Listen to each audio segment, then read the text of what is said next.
Hi everyone, welcome to the Liverpool Connection podcast. This is our Pubchat review of Arsenal versus Liverpool. And I'm Daz, Julian, Justin, Mr. Shampoo. Yeah, I'm Justin. It's good to see him because they're both back from travelling the world, I would say. I mean, you've been gone 2 months. He's been gone like 8 months. 8 months. But they're back. Had to get out of here. Is it good to be back, lads?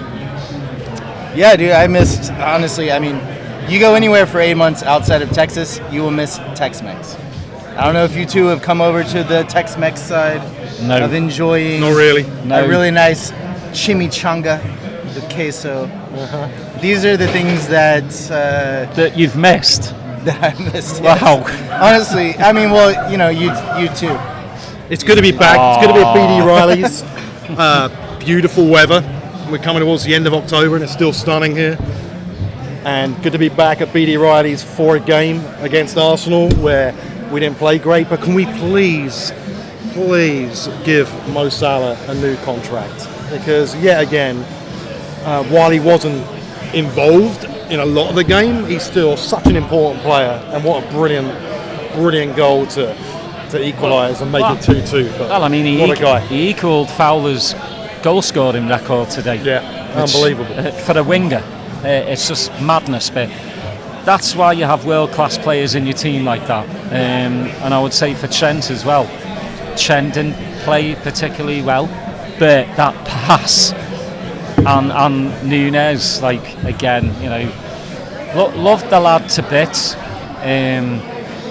Let's go back, start with the team. I mean, I think we were all a bit, not shocked, but kind of when Jones was in the starting 11. I was a bit surprised by that, just because while Szoboszlai hasn't been fantastic, he's been key as to why we have been brilliant so far this season and have got so many wins in the games, and he's vital in that midfield. And I thought for a massive game away at Arsenal, it's vital, I think, for him to be in the side. So I was very surprised that he didn't start. I thought it was more that maybe Jones would start in the week and then Szoboszlai would start today. But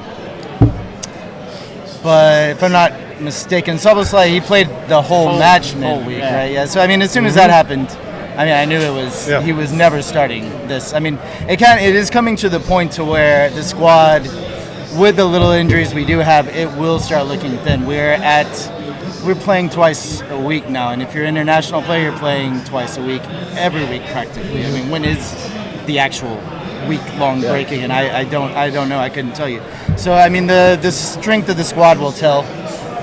Today, you could say, it told a bit in that regard. I mean, Mo Salah, unbreakable. Yes, give the man a contract. I don't know what else. I mean, if he's on the same wages and it needs to be bumped up, it doesn't matter to me. Just keep the man. He's a Liverpool legend. He's still carrying the team on that right side. Who else do we have? Anybody that comes in would need time to develop. You know. Anyway, so solid contract. Szoboszlai, understood why he didn't start today. He is part of the engine of what we do in the front of the pitch.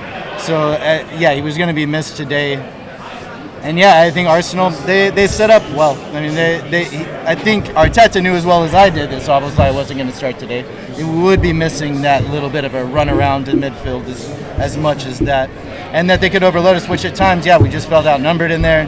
The middle was stacked too much. We didn't have width. Trent wasn't keeping the width, which he doesn't do. And we all know this now in this edge of his career. So a frustrating display overall, but there were flashes of brilliance, and 2-2 is a good result. I think it's a fair result, to be honest. It's like if Arsenal edged it, if you had to pick a winner, first half, Arsenal came out, looked really good. Obviously, Saka was their outlet. Saka was fantastic. Robertson was struggling first half, and that was their key down that side. And their goal, with Salah cut in, Robertson could have done a little bit better, but it's a brilliant finish by Saka. But we know that it's going to be a problem, but we definitely started a little bit slow, a little bit off the pace, typical after Champions League in the week where we travelled away. It's not a big surprise. I thought Saka might be off it after his injury. He might be a little off of it, but I think he put that to bed immediately. He wasn't off. Yeah, Robbo wasn't really up to it today for whatever reason. But it was a great ball by White. Yeah, it was. It was. He's an underrated player. The problem is Robbo let Saka get ahead of him, and then Robbo's not going to outpace Saka. But Saka's not only does he have pace, he's an intelligent footballer, and he let Robbo run on before he turned, and it was a great finish. I mean, hats off to Saka for that. But it shouldn't be happening. We didn't close down White for the pass to begin with. I thought our midfield were missing a lot of the game. We started a little bit, actually very similar to how we were against Chelsea, and I felt like our defensive two, which today was Gravenberch and McAllister, and then Jones was pushed a lot higher. Like against Chelsea, was Szoboszlai was a lot higher. So at times you were having like 4 against 2 in the middle there, and then you had Saka one-on-one against Robertson, which happened a number of times. But we grew into it a little bit in the first half, and then another man that needs a contract, Virgil. What a header from that corner. Yeah, it was amazing. I thought all the goals were really well taken, honestly. Like the Arsenal goals were well taken, talking about the soccer goal and stuff. But yeah, the Van Dijk just kind of pops up. Yeah. He has a tendency, when you really need him to, I thought it was against the run of play. I thought both of our goals were against the run of play, possibly. But just as far as what I was experiencing, maybe more than viewing sometimes. But yeah, I mean, what a goal. Virgil, again, contract, please. Like, how do you replace Van Dijk? It makes me worried. Can't. It's like, how do you replace Salah, right? I get worried, okay? Sometimes, you just don't, I mean, it's unpopular opinion, but maybe Trent is the most expendable of the three if you're coming to talking about who to... I mean, all three... are massive, of course, but... And we talk about this because all three were key in us getting the point today. Virgil getting the goal, Salah getting the goal, the Trent pass. I mean, they're our 3 still most important players, and when one of them doesn't play, you miss them. So I don't know if we're waiting for Christmas massively for these gifts of contract. Waiting for Father Christmas to come down the chimney and go, voila, or there's your contract. Or the FSG, will keep it in the back pocket till the results start turning, and then bring out the contracts. Like we're waiting for the downfall first. But if not, Christmas, hopefully. Like that's just, it seems like FSG always have that little bit of a good news factor feel whenever things start going. It's on the yearly plan. Okay, we'll get to Christmas. I think that's good business. We'll make everyone sweat, and then we'll throw the contracts out there and everybody make everyone happy. At least for the latter part of the year. What about the Arsenal second goal? Thoughts on that? Well, it all started with a needless free kick. Yeah. We gave away too many of those.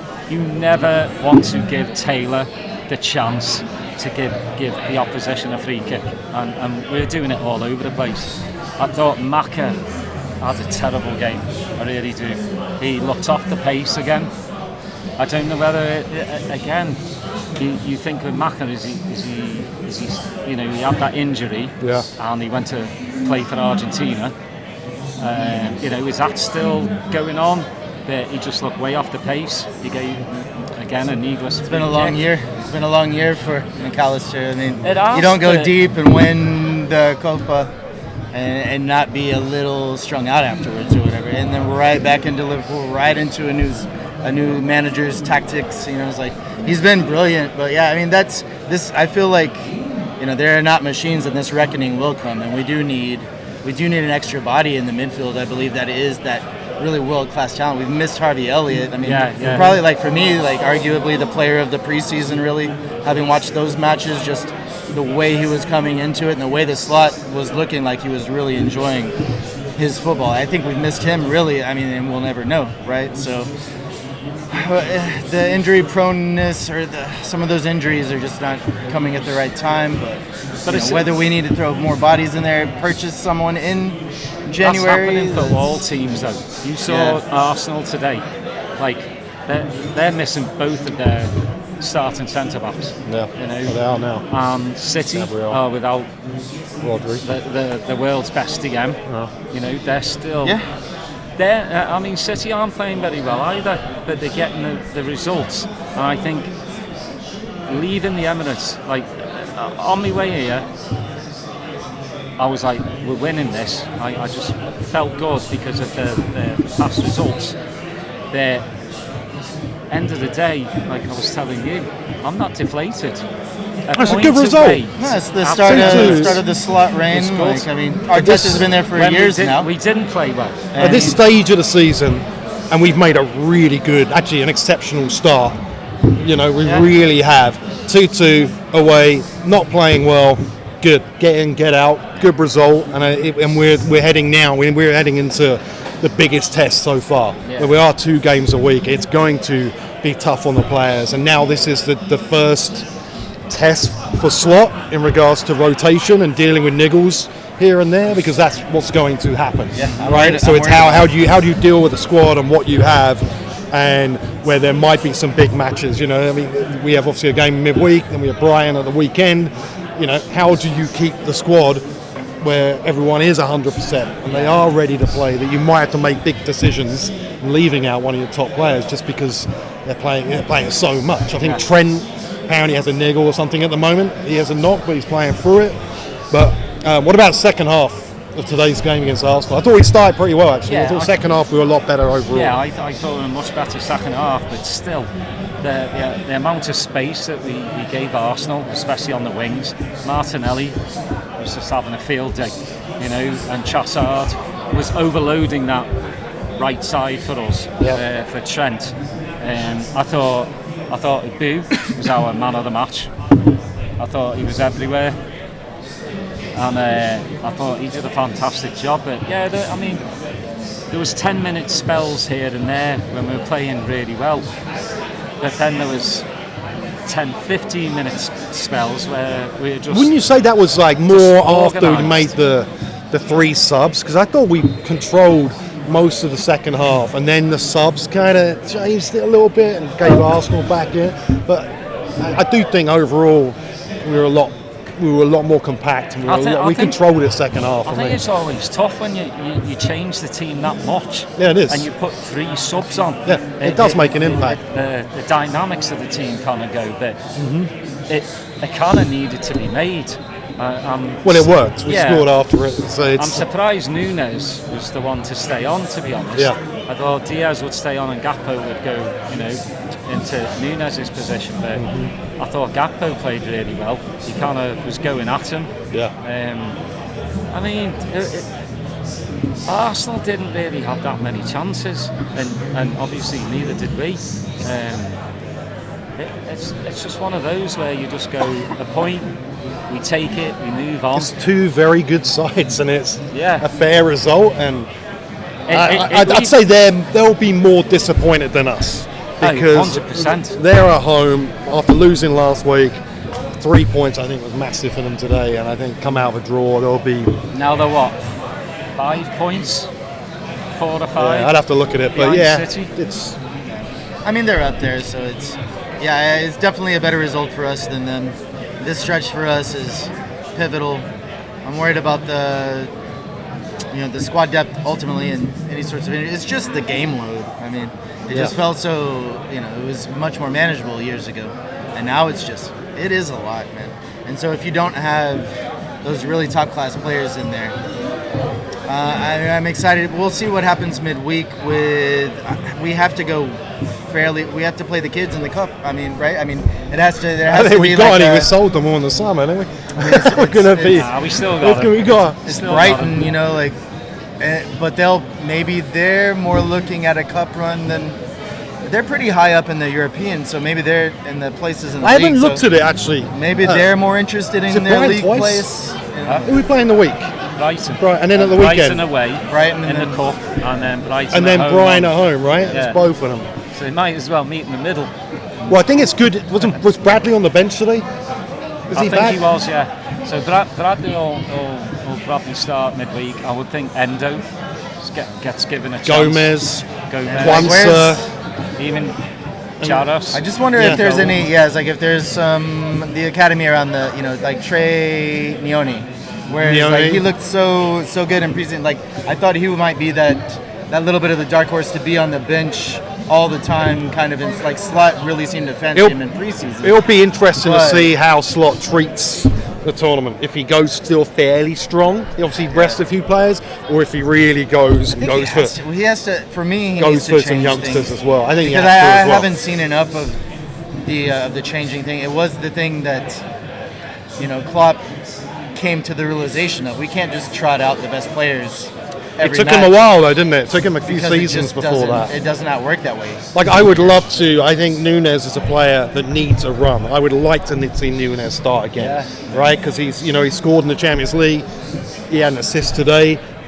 Keep him in the side. I think something like that kind of player. Yeah. I think he thrives off consistently. I'd start Núñez on Wednesday for sure. He might need to be brought off around 65 or something. But if he has a brace by then, of course. I think it all depends on that, but that's the wishful thinking. Yeah, of course. Yeah, if Jota's fit, I'd start Núñez on Wednesday and then maybe Jota on the weekend. Jota, it is.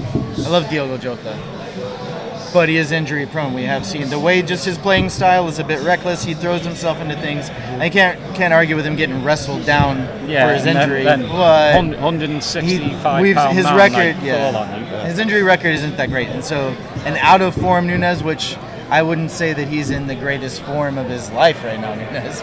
But I think the more games, let's keep him in. And so and he does need that run. But how many? He can't play Saturday, Wednesday. Yeah. What about? I want to touch on this because there's obviously a player in our midfield. We were asking for a number 6, didn't get one, but now we've ended up that we've got Gravenberch there, and he's been exceptional this season. This is probably his biggest test this season, with him up against a really good midfield of Arsenal. How do you think Gravenberch did? Not his best game. I thought he did all right, but with Grav, you have to have a player like McAllister kind of next to him, double pivot to help him out. And Maka, like I said earlier, just didn't have a very good game. And I think that just opened us up too easy. But if you look back, he passed the test against Chelsea. Yep. He's passed the test against Arsenal. Mm-hmm. There will be times where he has shit games. Footballers do that. But again, he can't play every game. He needs a rest, and that's why I was surprised against Leipzig that we started him as well, because we did go full force. I think he has played every match. Has he? Nearly enough. I think Wednesday. I think he'll get. And he's playing for Holland again. I think that would be an endo. But I don't think Gravenberch had a bad game. I thought he had a solid game. I thought he did well, but you're right. I think he wasn't helped by the way the midfield was set up. That at times he was up against 3 players. But saying all of that, I don't think they got through him. His area of the pitch was pretty solid. Most of Arsenal's quality players all out wide because they couldn't get through the middle. But again, I thought Gravenberch was all right. I don't think it was a spectacular, but I thought he did his job, and he did it well. And I'm extremely happy that a player that was rated so highly a few years back when he was at Ajax is now starting to show why he was rated as one of the best young players alongside Jude Bellingham in the world. And I'm happy we've been able to figure it out. Is there still a breakout player of the season type of thing? I think he is. In the EPL or whatever. I don't think anyone really expected. No one expected it. I'm sure Slot and his team, being Dutch, remember him from Ajax, because where he played for Ajax and where he built his name was in that position. Most improved player of the year is a thing, I guess. So Gravenberch is definitely that at this point. I think Arsenal's set up to negate him. I think Chelsea did as well. Yeah. And so, he started the season incredibly well just because no one knew to expect of him. Yeah. Now I think teams are expecting him. What Slot does to kind of break away from that, because Yeah, today it was just, I don't know, the midfield, it didn't seem like we had a grip at all.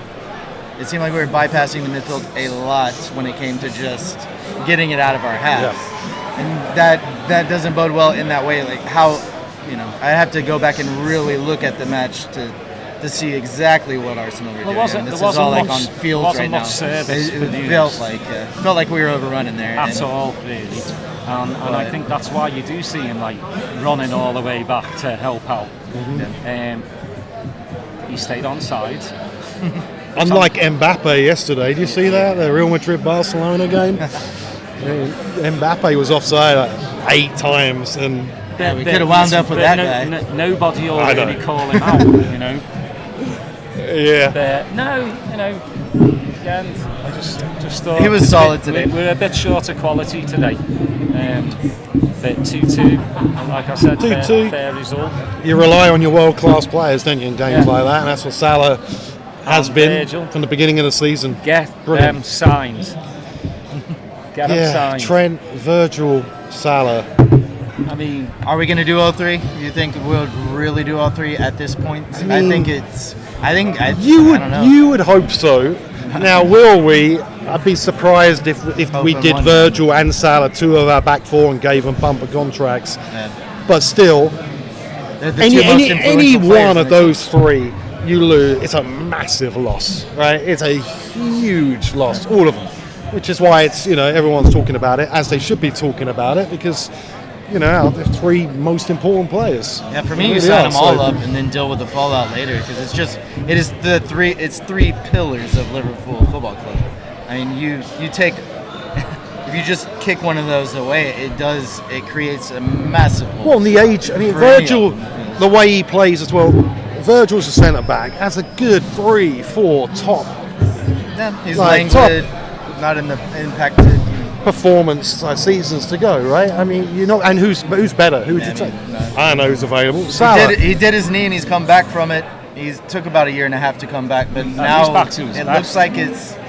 I think he believes in himself again as much as he's been outstanding. He was outstanding last season. He's been brilliant this season. Salah's the same way. He's got another 2-3 years top level. No issues. Salah has that Ronaldo type of work ethic. And who would you replace? I think Salah will stay playing football. Who would replace Salah? 40. Like on the planet, I can't think of anyone that could come in on the right hand side and be as consistent as Salah is, and surely the club would think that and say, hey, we should sign him up because there's no one else out there. Even if we spend 100 million, who are we going to get to replace him? I can't think of anyone. No, not just his goals, but assists and leadership. And his fitness. He's hardly ever injured. It was last year that we were surprised he was absent for like 6 weeks at one point, and we actually did really well without him, which for some a little might bit, point to. Well, Jota came back from injury when Salah was out. It dovetailed pretty well. Yeah, it did. But that's the only injury I can remember in recent memory for Mohamed Salah, other than the murder by Ramos. The murder. Ramos murderer. Oh, Ramos. Bastard. Anyway, 2-2. Happy days. That's fine. I'm good with it. I'm good with it too. Yeah, roll on, man. Roll on. We're up there. Do a quick. We might as well do a quick Brighton Carabao Cup while we're here. Wholesale changes, right? Agreed, lads. I say to a point. I think there will be. Not where it's 10. I don't think it'll go crazy. I think the likes of Gomez, Endo, Kwanzaa, maybe Jaros, although I'm fine with Kelleher continuing in goal, Samika starting. I think there'll be the obvious changes. I don't think it'll be massive surprises if you see all of those. That's almost how many. I think would have been a nice stat to have in the back pocket now, but what is the most changes Slot has made in the starting lineup? Not many so far. He hasn't done a lot. Yeah, he's been so if pretty you're consistent. expecting 4 or 5 changes, that's a lot for him. That's all. That is the like it's interesting, right? So you look at the squad, and as we're talking about a Brian one, if we're going to rest Salah, which is probably likely, who do you play on the right? Diaz, maybe. Diaz. Honestly, I'd love to see Szoboszlai there at some point. Yeah. I think that's where he played a lot for RB or for Leipzig when he was there. He played more as a right-sided forward and kind of cutting it. He was allowed the freedom of things, but he's a way more restricted player in the Liverpool side since Yeah. he's come in. It just last year, it's just the kind of the way it has been for him. So I'd love to see him given that chance eventually, but that would take recruitment and another 8 to slot in there somewhere. But Yeah. so down the line, I'd love to see Soboslai, but immediately, I don't know. I need to watch more of the U21s or something, because I'd love to have someone to pluck up there. Let's have some belief in the youth again. Someone that's there, and if it's not, Bindoka's on loan, is he not? I mean, he's not around. Yep. He's on loan. I mean, that type of player would have been nice to just have for creativity, getting you up the pitch. For this type of match, So. And I'm sure Slot is the type of guy that he's going to pick a team. He's the guy that we're going to want to win this game, because you want to, regardless of the competition, right? You want to win a trophy. Winning games builds belief, builds confidence, and it's something that I think we need to do. So there will be changes, but I don't think it will be too much youngsters coming in. I think it'll be some good squad options that we've already seen so far this season, but. Bring on the Rumbelows Cup, or the Coca-Cola Cup, or the League Cup, Worthington Cup. Worthington Cup. That's So, the League Cup. It's Doesn't been the matter. Carabao. I can't get used to it. It's the Milk League Cup. Boys, it's the League Cup. It's the Milk League Cup. Cup. It's the League. I remember it's the Milk Cup growing up. I just call it the League Cup because I'm not trying to win the Carabao or the. Was it? Is it the Worthington one? It was we won the Worthington. So Milk Cup. It's these things change. The cup stays the same. It is the league. That's I think we won the Milk Cup. We won the Worthington. We won the Carabao. We did win. We won the Carabao. Yeah. Was it the Carling at 1.2 or was that It was F Carling FA the Carling Cup? Carling, maybe. There's been so many. I mean, That's fine. They're just sponsors. the way the Americans are getting their hands on it, it'll be the Mountain Dew Cup next season. just the win English it all. Professional Come on. Football League tiers. The Mountain Dew Cup. It'll be a playoff. Win them all. Anyways, I Best fucking of love the 3. League Cup. We've won it 10 times No, now. I love it. It's fucking amazing let's keep growing building up. that. I love the fact that is the Liverpool Cup. I revere it every fucking year.